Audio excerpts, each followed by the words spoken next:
bersalawat kepada Nabi Muhammad sallallahu alaihi wasallam.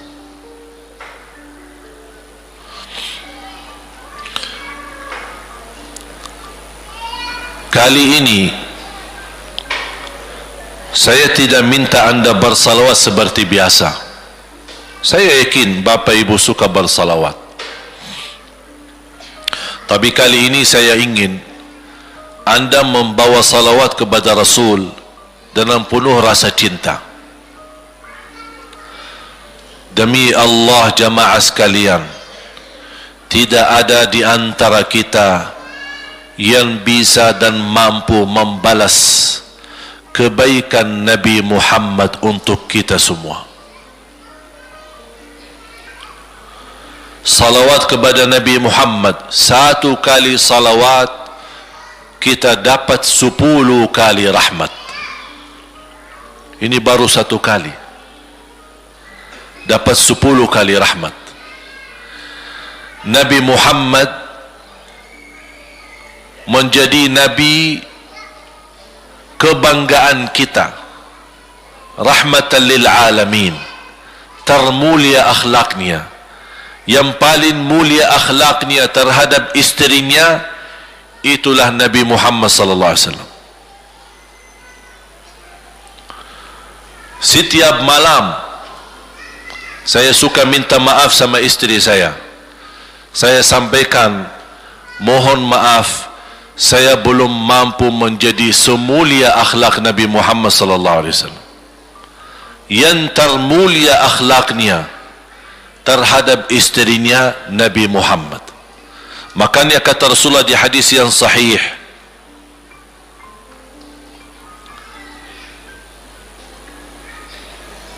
ahsanun nasi akhlaqan ahsanukum li ahli. Yang paling laki-laki yang termulia adalah laki-laki yang termulia akhlaknya terhadap istrinya. Dan Rasul juga bersabda, dan akulah yang termulia terhadap istri-istriku. Nabi Muhammad itu bukan hanya dengan salawat kita dapat 10 kali rahmat, tapi kita dengan bersalawat kepada beliau dijamin kita dapat syafaat beliau di hari kiamat. Bahasa syafaat yang kita semua sudah tahu, semua berkeinginan mendapatkan syafaat, dan semua berdoa mengharapkan syafaat Nabi Muhammad sallallahu alaihi wasallam. Tapi Bapak Ibu belum tahu sejauh mana kemuliaan syafaat yang kita tunggu yang diberi nanti oleh Rasulullah sallallahu alaihi wasallam. Syafaat Nabi Muhammad sallallahu alaihi wasallam adalah langkah yang kita harapkan, bukan hanya umat Islam, bahkan seluruh umat, Yahudi, Nasrani, Buddha, Hindu, seluruh manusia di hari kiamat mengharapkan syafaatnya yang disebut dalam hadis asy-syafa'atul kubra, syafaat yang paling agung yang Allah izinkan Nabi Muhammad untuk diberi kepada seluruh manusia, yang Islam maupun yang tidak Islam. Karena di saat hari kiamat seluruh makhluk Allah subhanahu wa ta'ala, seluruh manusia, bahkan bangsa jin, semuanya berdiri habis dibangkit oleh Allah subhanahu wa ta'ala, semuanya berdiri di hadapan Allah menunggu hisab dimulai lebih dari 50.000 tahun. Bisa enggak terbayang berdiri berapa lama? 50.000 tahun. Dan semuanya keadaan laki dan perempuan sebagaimana baru dilahirkan. Bisa enggak Bapak Ibu terbayang? Sekarang mohon maaf, ibu-ibu yang begitu berjilbab, pakaiannya yang rapi dan sopan, Masya Allah, tertib, bersih, make up, cerah mukanya, bisa menarik perhatian. Betul nggak? Bagaimana di hari kiamat? Semuanya di satu tempat, disamakan, laki sama perempuan campur, dan semuanya dalam keadaan sebagaimana baru dilahirkan, tidak berpakaian apa-apa. Ketika Rasul menceritakan kepada Siti Aisyah pun kaget. Ya Rasulullah, laki dan perempuan sama-sama. Kefikiran Siti Aisyah kemana? Malu dilihat oleh orang. Apa kata Rasulullah SAW? Wahai Aisyah, di saat itu kesibukan manusia pandang kepada Allah Subhanahu wa ta'ala, menunggu hisab lebih daripada kefikiran yang lain. Bisa enggak terbayang? Saya yakin tidak bisa terbayang. Mohon maaf, apapun kesibukannya, biarpun dahsyat yang menarik perhatian, tetap ada kesempatan masih cuci mata. Betul enggak?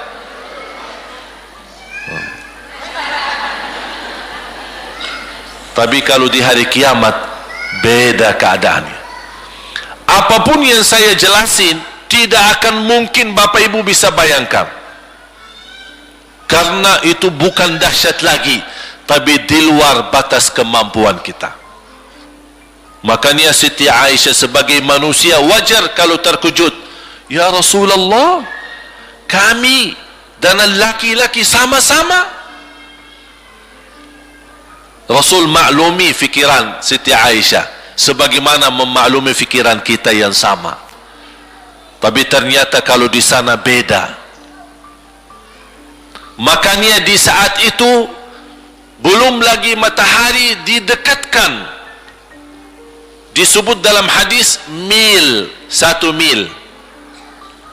Di dalam satu hadis 1 mil adalah, kalau untuk gelang mata itu kan berapa ukurannya? Berapa senti ya? Sangat kecil. Betul? Kalau dalam bahasa Arab itu namanya mil. Berarti ukuran nanti di hari kiamat kita berdiri 50.000 tahun dan mataharinya dekat seperti ini. Di riwayat mil bukan yang itu maksud, tapi adalah ukuran perjalanan 1 mil. Kira-kira 1 mil cukup jauh? Sama, kurang lebih berapa kilo? 1,5 kilo? Ya, kurang lebih 1,5 kilo. Sekarang jutaan kilometer kita merasa panas. Sudah ada AC, sudah ada kipas, sudah ada ujang, sudah ada ini, tapi merasa begitu panasnya. Itu jutaan kilometer. Bagaimana kalau 1,5 kilo? Makanya Rasul menggambarkan nanti di hari kiamat, yang biasa di dunia kalau kita keringat dari atas ke, kalau di hari kiamat terbalik, keringat kita dari bawah ke atas. Ini tergantung dosa kita.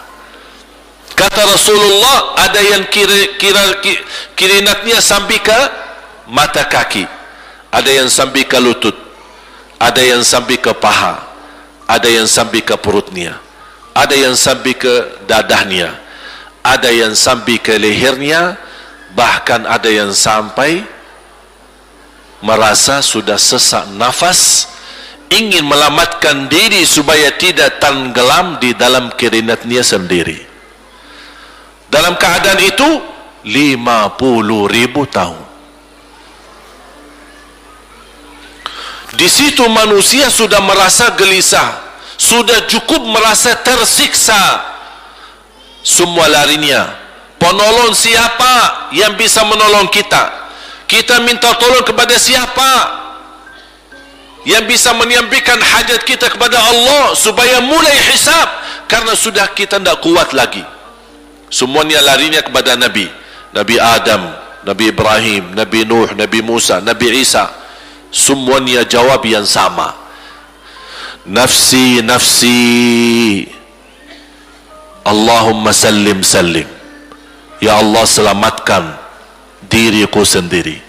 Tak ada yang urus anak, isteri, suami, keluarga, apalagi manusia lain. Sama keluarganya saja dia lari. Tak ada. Nafsi, nafsi. Diri sendiri, ya Allah selamatkan. Diri sendiri, ya Allah selamatkan. Diri sendiri, ya Allah selamatkan. Nabi Adam jawab begitu. Suruh, barangkali Nabi Nuh bisa bantu kalian. Datang kepada Nabi Nuh, nafsi, nafsi, Allahumma sallim, sallim. Datang kepada Nabi Musa, nafsi, nafsi, Allahumma sallim, sallim. Datang ke Nabi Isa, nafsi, nafsi, Allahumma sallim, sallim. Sampai terakhir Nabi Isa berkata, ada satu, saya rasa dan yakin dialah yang bisa memberi bantuan. Dia tunjukkan, itu dia, namanya Muhammad sallallahu alaihi wasallam. Bayangkan semua manusia ini aja sekarang yang masih hidup berapa miliar, kita tidak bisa dihitung berapa jumlah penduduk bumi. Bayangkan dengan umat terdahulu semua dikumpulkan dan semua menarah satu arah kepada Nabi Muhammad, minta tolong, ya Rasulullah, ya Muhammad, ya Habiballah, tolong syafaatkan. Barangkali dengan bantuanmu, doamu, syafaatmu bisa ini mulai dihisab supaya terselesai siksa yang kita hadapi. Begitu mereka datang, apa jawab Rasulullah SAW? Allahumma sallim, sallim, ummati, ummati, ya Allah selamatkan umatku, umatku. Fikirannya umatnya, bukan istrinya, bukan anaknya, bukan orang tuanya, bukan siap, umatnya, umatnya dia fikirkan. Kemudian dia sujud di hadapan Allah Subhanahu wa taala. Kata Rasulullah, di saat itu aku bersujud, Allah gerakkan lidahku untuk memuji Allah dengan kata-kata pujian yang tidak pernah makhluk pun sebelumnya sebutkan pujian itu. Artinya pujian yang Allah anugerahkan untuk Nabi Muhammad sebelumnya tidak ada satu makhluk pun yang bisa mengucapkan, hanya Nabi Muhammad, dan hanya di saat dia sujud di hadapan Allah di hari kiamat. Allah biarkan beberapa lama, habis itu Allah berkata, ya Muhammad, irfa' ra'sak wasal tu'ta washfa' tushaffa'. Ya Muhammad, angkatlah kepalamu dan silahkan minta apapun, aku berikan. Silahkan beri syafaat kepada siapapun, aku terima syafaatmu. Langsung dia berkata, ya Allah, kasihan manusia, mohon segera dihisab. Baru mulai dihisab, turun kitab-kitab. Ada yang mengambil kitabnya dengan tangan yang kanan, itulah bahagia. Ada yang mengambil kitabnya dengan tangan kiri, dia berusaha sembunyikan tangan kirinya karena dia malu kalau kitabnya diterima dengan tangan kiri. Dia sembunyikan tangannya yang kiri ke belakang, larinya buku amalannya ke belakang dan langsung nempel di tangannya. Tak ada yang bisa lari di hari itu. Semua amalan, buku amalannya dibuka oleh Allah, dan akan Allah mulai menghisabkan kita satu persatu. Tak ada kelompok-kelompok, tak ada bendera, tak ada ormas, tidak ada kelompok, tidak ada pimpinan. Masing-masing benderanya kita apa? Buku amal. Dan Allah manggil kita bernama satu-satu. Ibu, sini, datang. Kata Rasulullah sallallahu alaihi wasallam, yuhasibullahu al-'abida laisa bainahu wa bainahu turjuman. Allah akan hisab hamba-hambanya satu demi satu, bersatu-bersatu, dan tidak ada penerjemah. Jadi tidak bagi terjemah, translate. Ya Allah, saya tidak mengerti bahasa Arab, saya tidak mengerti bahasa, ya Allah, gimana ini, saya butuh translate atau benacara supaya bisa bantu saya lulus dari hukum. Tidak ada. Yang hakim Allah, keputusannya Allah, yang menentukan Allah, mahkamah yang dikuasai Allah, hamba di hadapan Allah, saksi semua, tangan saksi, mata saksi, lidah saksi, kaki saksi, buku amal saksi, malaikat saksi. Bagaimana kita mau lari? Ditanya oleh Allah, hei hambaku, ingat enggak di malam itu, di tempat itu, kamu berlakukan dosa itu? Seorang hamba yang masih memiliki iman, dia merasa dan ingat, dan dia merasa malu, dia tunduk kepalanya. Kata Allah, malu ya, malu. Tunduk, ya malu ya Allah, malu, malu. Dan subhanallah, tanda rahmat Allah, ketika Allah bertanya dengan kita, tidak ada orang lain yang bisa lihat. Supaya apa? Supaya hisab kita di antara kita sama Allah tidak terbocor kepada orang lain, supaya tidak malu sama orang lain. Allahu Akbar. Habis kita sudah laku diri, ya Allah, saya ingat dan saya rasa salah dan saya malu. Apa kata Allah? Waktu itu kamu lakukan dosa itu, aku tutupi, aku tutupi, tidak ada yang tahu. Kita lakukan dosa ini udah sekian tahun, ada yang tahu nggak? Tidak ada yang tahu, karena kita lakukan di saat sembunyi. Kata Allah, di saat itu kamu lakukan dan kamu tahu itu dosa, tapi aku tutupi supaya kamu jangan menjadi malu di depan keluarga atau di depan sahabat. Aku tutupi. Dan aku sekarang sudah menutupi dosamu di dunia, dan sekarang aku hapuskan dan ampuni dosamu di akhirat. Allahu Akbar. Disitulah terasa anugerah ampunan Allah yang maha kuasa. Dan Allah di saat itu mampu menghukum kita. Dan kalau Allah menghukum kita, Allah tidak pernah menzalimi kita. Justru itu keadilan Allah. Tapi Allah tidak memperlakukan keadilannya, justru yang mendahulukan ampunan dan kasih sayangnya. Habis selesai hisab, harus semua tanpa kecuali liwati neraka Jahannam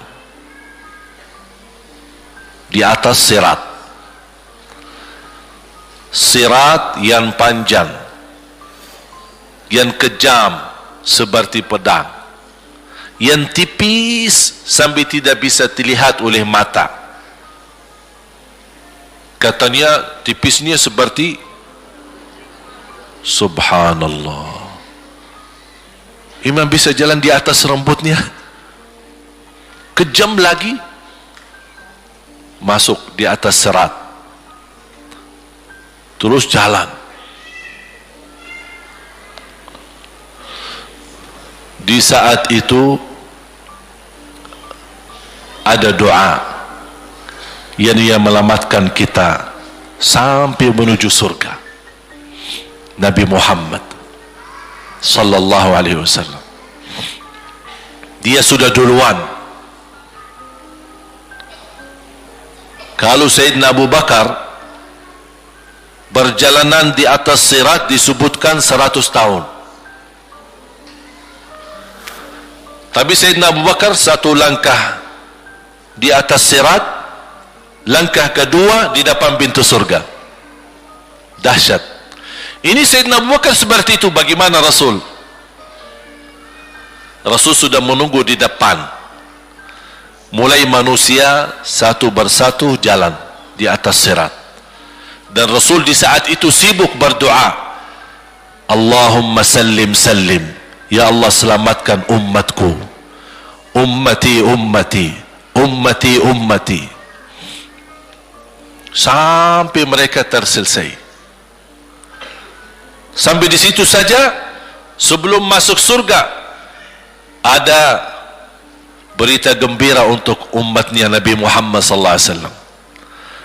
Tidak boleh ada yang masuk surga harus berjumpa dengan beliau dulu, tatap muka, dan disediain minum yang disebut air Al-Kautsar, dan di situ banyak gelas, tinggal kita ambil gelas dan minum. Begitu kita mau ambil gelas dan minum, datang Rasul, jangan kamu minum langsung dari tanganku sendiri. Barang siapa yang minum dari tanganku tidak akan haus selama-lamanya. Allahu Akbar. Di situ terasa kemuliaan.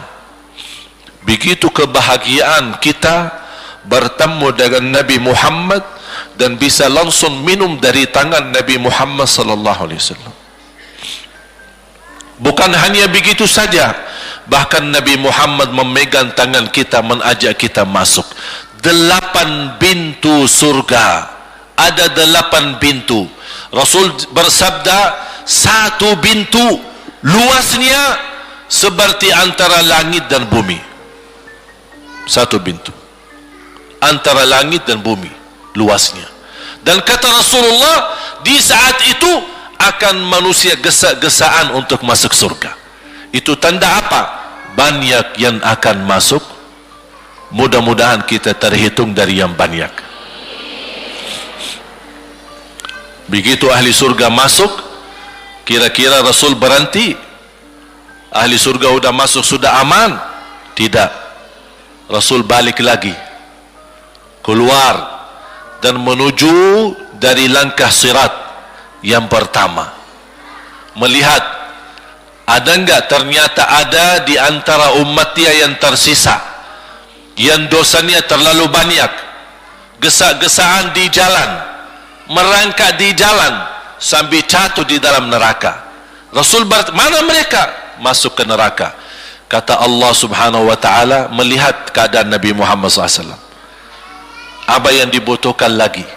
Kata Rasul, ya Allah, saya tidak akan puas masuk surga sampai hamba-hambamu yang ada di neraka, umatku, diselamatkan. Allah subhanahu wa ta'ala mengizinkan Nabi Muhammad keluarkan dari neraka. Dia keluarkan. Sudah cukup ya Nabi Muhammad? Tidak cukup ya Allah, masih ada lagi. Diambil lagi, dikeluarkan, diambil lagi, dikeluarkan. Artinya dari umat Nabi Muhammad yang masih banyak dosanya, yang masih banyak kelewatannya sama Rasulullah, yang tidak pantas memberi kemuliaan kepada Rasulullah SAW, dapat pula syafaatnya Nabi Muhammad. Yang tidak pernah memberi tanda sayang dan cinta kepada Rasul, dapat rasa sayang dan cinta Nabi Muhammad SAW. Sambil kata malaikat Jibril, demi Allah saya melihat Nabi Muhammad mengambil manusia dari neraka Jahannam, diselamatkan dari siksa dan membawa mereka ke surga. Kata malaikat Jibril, sambil aku kira tidak ada lagi yang tersisa di neraka Jahannam, saking banyaknya yang dikeluarkan oleh Rasul. Itu syafaat Rasul sallallahu alaihi wasallam. Oleh karena itu jamaah sekalian, ini yang saya ceritakan.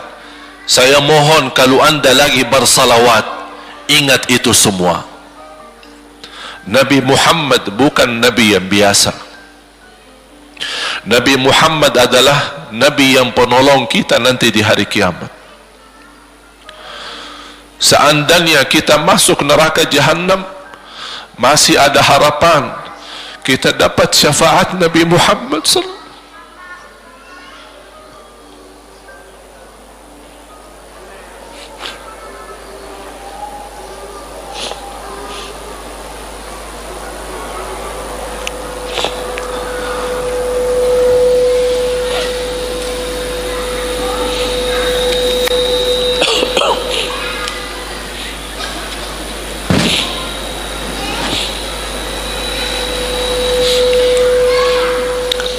yang masuk neraka saja dapat syafaat Rasul. Jadi sejauh mana kita bisa mencintai beliau, sejauh mana kita minat mempelajari kehidupan beliau, sejauh mana kita mengenal sunnah-sunnah beliau. Di zaman ini, umat yang paling bodoh terhadap beliau kita umat Islam. Kita umat Islam banyak hal yang tidak tahu tentang beliau, tidak tahu bagaimana perjuangan beliau, bagaimana doa beliau untuk kita, bagaimana kesedihan beliau kalau ada di antara kita yang kena musibah atau keburukan, apalagi masuk neraka. Siti Aisyah radhiyallahu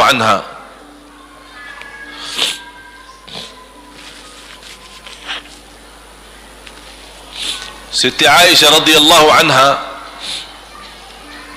pernah minta sama Rasul doa. Ya Rasulullah, tolong doakan saya. Rasul mendoakan, Allahumma ighfir li Aisyah ma taqaddama min dhanbiha wa ma ta'akhkhar, ma qaddamat wa ma akharat, wa ma asarrat wa ma a'lanat. Ya Allah, ampunilah dosa-dosa istriku Aisyah, dosa yang lama, dosa yang baru, dosa yang terang-terangan maupun dosa yang tersembunyi. Siti Aisyah menaminkan doa Nabi Muhammad dan menangis dan bangga dan senang. Saking senangnya, saking bahagianya, dia tertawa sambil Rasul melihat Siti Aisyah. Senang wahai Aisyah? Apakah kamu senang dengan doaku? Kata Siti Aisyah, bagaimanakah aku tidak senang? Aku justru merasa bahagia dengan doamu untukku ya Rasulullah. Apa kata Rasul?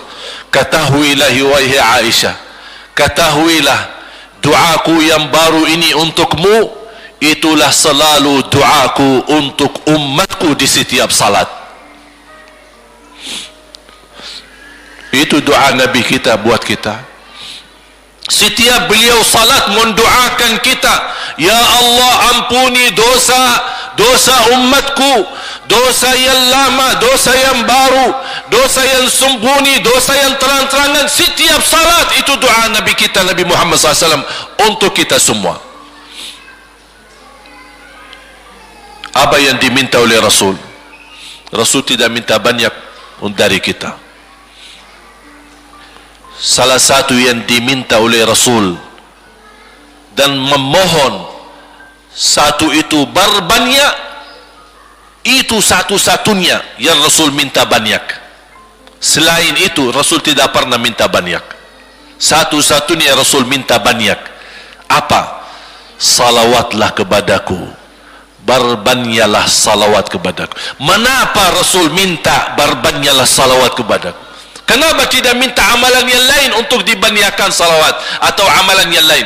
Mengapa hanya salawat? Rasul berpesan berbanyaklah salawat kepadaku, karena Rasul tahu dengan kita berbanyak salawat kita akan dijamin dapat syafaat beliau, dan itulah beliau yang diinginkan.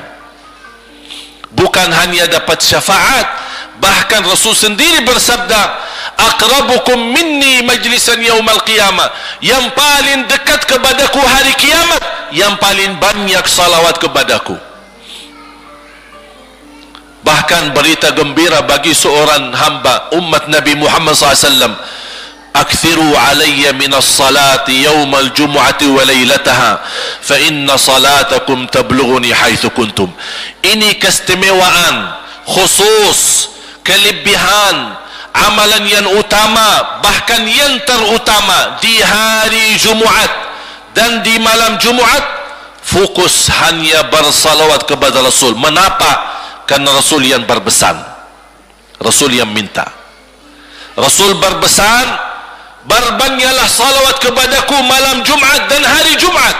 Mengapa ya Rasulullah khusus hari Jumaat dan malam Jumaat? Karena salawat kalian Allah sampaikan kepadaku. Kata guru saya, barang siapa yang ingin Rasul kenal dengan dia, berbanyaklah salawat kepada beliau, karena langsung nama kita akan sampai. ya Rasulullah, ini salawat bapa dan ibu dari Bandung. Kan sampai.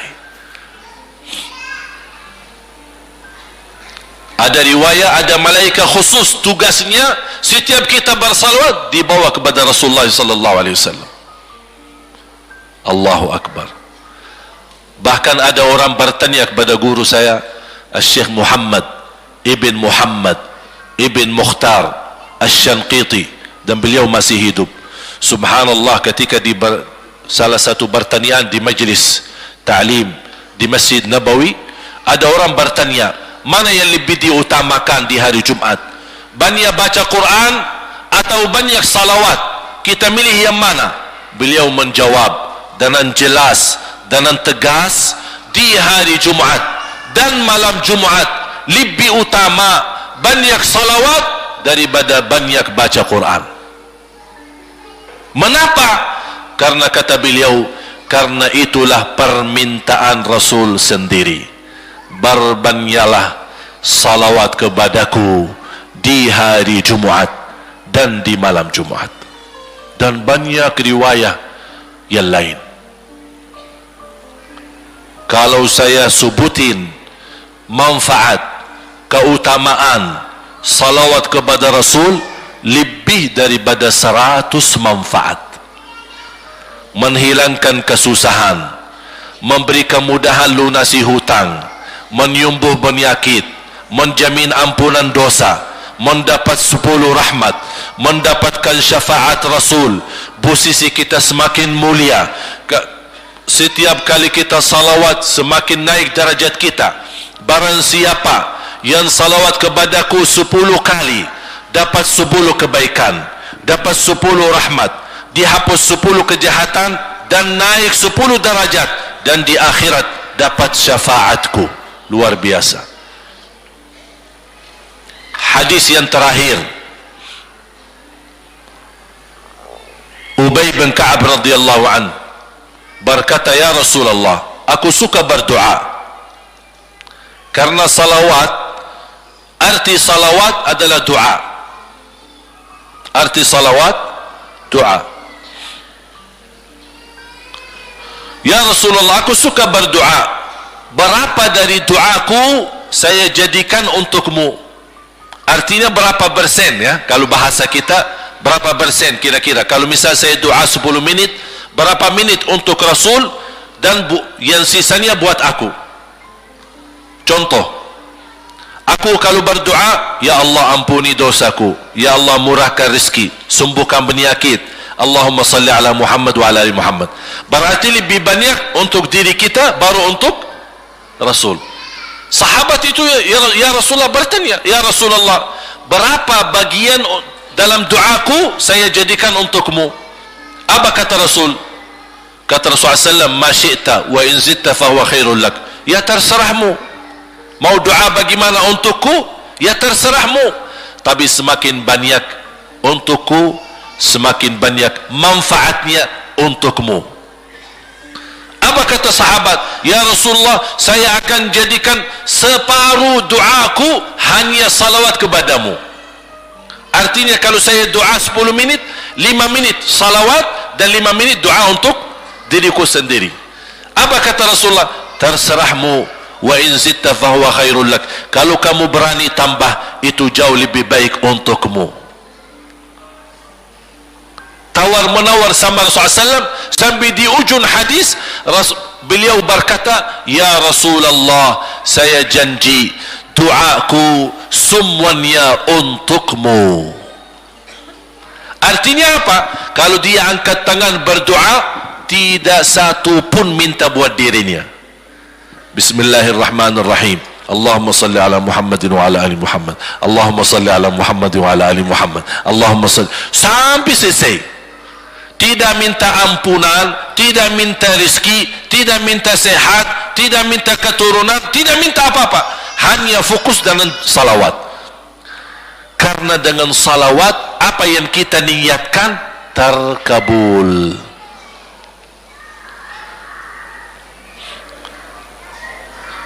Saya dapat dari guru saya, Nanti saya akan ceritakan bagaimana cara berdoa. Kata sahabat, ya Rasulullah, saya akan jadikan doaku hanya salawat kepadamu. Apa jawab Rasulullah SAW? Idzan taf'al yukfa hammuk wa yughfaru dzambuk wa tuqda hajatuk. Kalau kamu lakukan hanya doamu, hanya salawat kepadaku, akan dihilangkan segala kesusahan, diampuni segala dosa, dan dikabulkan segala hajat. Kata ulama, apa yang diharapkan oleh manusia? Hidup di dunia tambah susah dan hidup di akhirat tambah dosa. Betul? Itulah kita dapat dengan salawat kepada Nabi Muhammad SAW. Berdoa, ketika anda berdoa, contohnya seperti ini. Setiap anda berdoa, biasa mulai dalam bismillah dan memuji Allah Subhanahu wa taala. Cukup satu kata memuji Allah dalam segala pujian, alhamdulillahi rabbil alamin. Segala puji bagi Allah. Ini mewakili semua pujian yang lain. Asmaul husna, segala sifat agung, segala kemuliaan diwakili oleh satu kata, alhamdulillahi rabbil alamin. Kata sederhana, kata tidak terlalu panjang, tapi maknanya sangat luas. Oleh karena itu boleh diulangi berkali-kali, alhamdulillahi rabbil alamin, alhamdulillah, sampai benar-benar merasa di hati. Karena ini ucapan mewakili segala pujian yang kita ingin sampaikan kepada Allah. Karena ada pujian yang kita ingat, ada pujian kata-kata yang kita tidak hafal, dan alhamdulillahi rabbil alamin mewakili segala pujian kepada Allah Subhanahu wa taala. Kemudian bersalawat, Allahumma salli ala Muhammadin wa ala ali Muhammad kama sallaita ala Ibrahim wa ala ali Ibrahim innaka Hamidum Majid. Silakan doa, ya Allah ampunilah dosaku. Allahumma salli ala Muhammadin wa ala ali Muhammad, ya Allah sembuhkan penyakitku. Allahumma salli ala Muhammadin wa ala ali Muhammad, ya Allah berikan kepada aku anak yang salih salihah. Allahumma salli ala Muhammadin wa ala ali Muhammad. Jadi setiap langkah doa diawali dan diakhiri salawat. Faham? Subhanallah, wallahi dahsyat. Saya tidak bisa cerita apa lagi. Mau cerita apa lagi? Wallahi dahsyat. Saya tidak pernah istiqamah mengamalkan doa seperti ini. Alhamdulillah selalu terkabul. Bahkan nyata Allah kasih, udah selesai. Wallahi jamaah sekalian, salawat kepada Nabi Muhammad bukan budaya, bukan kebiasaan, tapi amalan yang sangat manfaat buat keselamatan kita, kebahagiaan kita di dunia maupun di akhirat. Bahkan keselamatan buat anak kita, salawat kepada Nabi Muhammad SAW. Terakhir sekali lagi, ketika anda bersalawat, apa yang saya cerita tadi tolong dihadirkan dalam fikiran. Siapa Nabi Muhammad itu? Nabi Muhammad penolong kita di hari kiamat. Nabi Muhammad yang membawa syafaat untuk kita. Nabi Muhammad yang menunggu kita di surga. Nabi Muhammad yang membela kita di saat kita berdiri di hadapan Allah. Nabi Muhammad yang akan membantu mendoakan kita saat jalan di atas sirat. Nabi Muhammad yang mendampingi kita nanti ketika kita minum dari air Al-Kautsar. Nabi Muhammad yang menemani kita masuk ke dalam surga. Nabi Muhammad yang tidak pernah lupa sama kita. Makanya ketika anda bersalawat dan membawa perasaan dan membawa penghayatan ini, insyaallah jemaah sekalian akan terasa, ya Allah ternyata indahnya salawat kepada Rasul. Karena sudah kontak di hati. Apalagi kalau anda begitu salawat dan salam, Rasul jawab. Rasul jawab kita, Waalaikumsalam ibu. Tapi cuma kita tidak dengar. Dia dengar salawat kita, dia dengar salam kita, tapi kita tidak mendengar jawab beliau. Allahu Akbar. Wallahi kalau bisa kita rasakan, wallahi ibu bapa akan sendiri menangis tambah merasa. Sendiri, kok tiba-tiba nangis? Kok tiba-tiba kok tidak bisa tahan diri? Karena Nabi Muhammad itulah yang semestinya sudah menguasai hati kita, sudah ada di hati kita, sudah mempenuhi rasa cinta di dalam hati kita. Makanya kata Rasulullah, tidak sempurna iman seorang sampai dia mencintaiku lebih dari ibunya, lebih dari bapaknya, lebih dari anaknya, lebih dari hartanya, bahkan lebih dari dirinya sendiri. Baru sempurna imannya. Bagaimana kita bisa mencapai kesempurnaan iman seperti ini? InsyaAllah dengan bersalawat, dengan membawa perasaan, membawa kehadiran cerita-cerita yang sama-sama kita belajari, baru akan terasa di dalam hati posisi Nabi Muhammad akan semakin besar, semakin mulia di hati kita. InsyaAllah semakin mulia di hati kita, InsyaAllah akan semakin semangat beribadah, semakin semangat mendekati, semakin semangat mempelajari, dan semakin InsyaAllah menjadi baik di mata Allah dan InsyaAllah baik di mata manusia. Amin ya Rabbal Alamin.